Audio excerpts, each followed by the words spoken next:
Hola chicos, hoy os empezaremos a hacer el método por deducción. Lo primero que tenemos que hacer es ver si la suma o la resta de los círculos da 0. En este caso no sería así, porque 2x más y daría 3. 4y más y daría 5y. Así es que lo que tenemos que buscar es un número por el cual multipliquemos da de 0. En este caso cogeríamos la y. ¿Por cuál podemos multiplicar y que dé menos 4y? Sería por menos 4. Una vez hecho esto, lo que tenemos que hacer es copiar la ecuación de arriba exactamente abajo, porque esta de aquí no la queremos tocar para nada.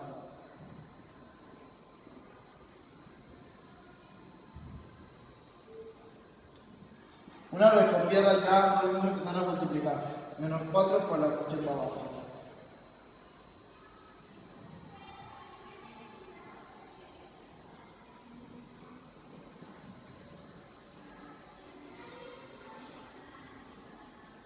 Una vez multiplicada, como ya veremos, menos más 4 y menos 4y ya daría 0. Así que aquí vamos a empezar a restar.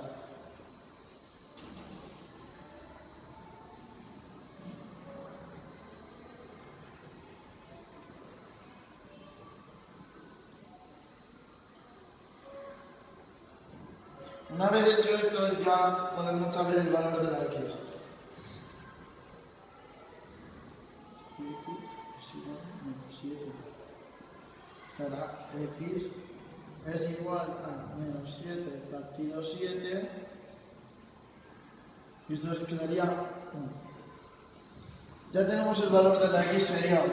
Ahora, para encontrar el valor de la y, lo que tenemos que hacer es coger el 1 y sustituirlo por la x.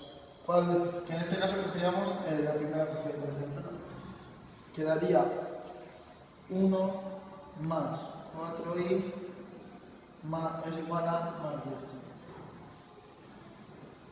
Ahora ya esto sería una ecuación normal. Tenemos que pasar el 1 a la otra parte. 4y es igual a menos 1 más 17.